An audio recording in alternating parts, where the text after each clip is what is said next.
हरे Krishna everyone, कैसे हो आप? सब ठीक हो ना? आज है 17 जून, मंडे। एंड कल ट्यूशन में हमारी second round of unit test tuition में स्टार्ट हो चुकी है। वो कल से स्टार्ट होने वाली है। एंड हमारी ट्यूशन में यूनिट टेस्ट होती है वो मंडे एंड फ्राइडे ही होती है।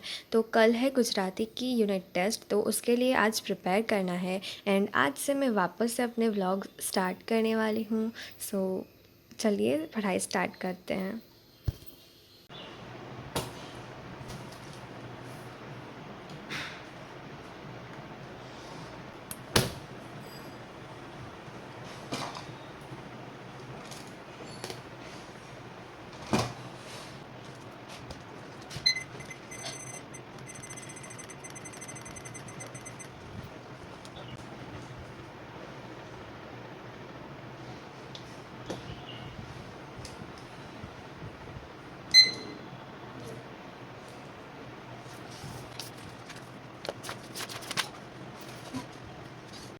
तो यस, मैंने अपनी पढ़ाई की शुरुआत कर दी थी।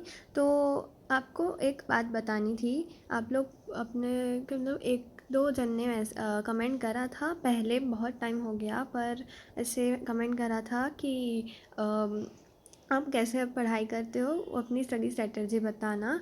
तो ऐसे मेरी कोई ऐसे स्ट्रेटजी नहीं है। मेरा है कि मैं जब भी कुछ भी छोटी सी छोटी चीज़ भी अगर पढ़ रही होती हूँ ना, तो मैं लिख लिख के ही ट्राई करती हूँ कि मैं लिख लिख के ही लर्न करूँ। तो आपने ज़्यादातर मुझे देखा होगा, तो मैं ऐसे लिख ही रही होंगी हर बारी। तो लिखने से हमारी प्रैक्टिस भी बढ़ती है, थोड़ा सा हैंड राइटिंग भी अगर अच्छे हो सकते हैं लिखने से। तो ये था second day. And second day मैं सुबह उठी थी। 18 जून का है ये, देखो ये दिखाती हूँ। 18 जून का है एंड मैं सुबह को उठी थी। रात को ये मंडे को मैं पढ़ाई करके फिर कुछ थोड़ा सा मैंने और कुछ किया हो, अच्छे से भी याद नहीं है। पर मैं उसके बाद रात को जल्दी सो गई थी, तो फिर मैं सुबह जल्दी उठ गई थी 4 बजे। एंड लकीली मैं उठ गई थी, क्योंकि मेरा उठना ना ऐसे बहुत ही ज़्यादा रेयर है कि एग्ज़ाम टाइम पे तो मैं उठ जाती हूँ, उसमें कोई प्रॉब्लम नहीं आती। बट जब एग्ज़ाम नहीं होती है ना, तो मैं उठूँ इतनी जल्दी, वो थोड़ा बहुत ही ऐसे मुश्किल काम है थोड़ा सा।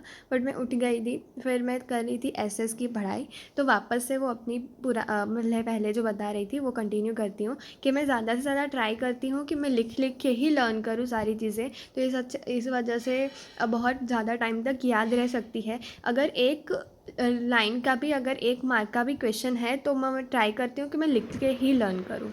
तो पढ़ाई करते करते 5 बज गए थे, 5:11 हो गए थे। एंड इस दिन मेरा व्रत था, निर्जला एकादशी थी उस दिन। तो वो 5:57 से स्टार्ट होने वाली थी। उससे पहले पानी पीना हो या सब कुछ ऐसे कर लेना होता है। तो फिर मैंने मम्मी को बोला था, तो मम्मी ने ये नींबू पानी बना के दिया। तो बहुत सारा मम्मी ने बना के दे दिया था एक ही साथ, क्योंकि मैं सुबह उठी ही थी। तो मम्मी ने बोला कि तू ऐसे थोड़ी थोड़ी देर में पीती जाना, और इसलिए थोड़ा सा अच्छा रहेगा। फिर तो इसलिए मैं पी रही थी थोड़ी थोड़ी देर में। तो ये देखो बहुत ही अच्छे से उजाला हो गया है अभी, इतना अच्छे से भी नहीं, बट उजाला भी होने लगा है। फिर 5:45 हो गए थे। तो फिर मैंने सोचा अभी लास्ट 2 ग्लास पड़े हो गए नींबू पानी के, तो वो मैंने पी लिए। फिर वापस से अपनी पढ़ाई स्टार्ट कर दी। मैंने पढ़ाई करी थी 6:15 तक। तो मेरा ऐसा है कि मैं अगर सुबह को जल्दी उठ के पढ़ाई करूँ, तो उसमें मेरा टाइम ज़्यादा ऐसे मैं प्रोडक्टिव रहती हूँ सुबह के टाइम पे। तो मैं ट्राई करती हूँ कि सुबह को जल्दी उठूँ एंड पढ़ाई करूँ। तो उसके बाद 2 घंटे तक मैंने अच्छे से पढ़ाई करी। फिर मैं हो गई स्कूल जाने के लिए रेडी, नहा धो के। एंड आज फास्ट था, तो लंच बॉक्स भी नहीं लेके जाना था, पानी भी नहीं लेके जाना था, क्योंकि निर्जला व्रत था। एंड लकीली मैंने अच्छे से, मेरा निर्जला व्रत पूरा हो गया था। नेक्स्ट डे तक मैंने पूरा दिन ना ही कुछ खाया था ना ही कुछ पिया था। इसकी वजह से मुझे बहुत ज़्यादा से प्राउड फील हो रहा था कि यार मैंने कर लिया। तो यस, आज के व्लॉग के लिए बस इतना ही। मिलते हैं नेक्स्ट वाले व्लॉग में, तब तक के लिए हरे कृष्णा।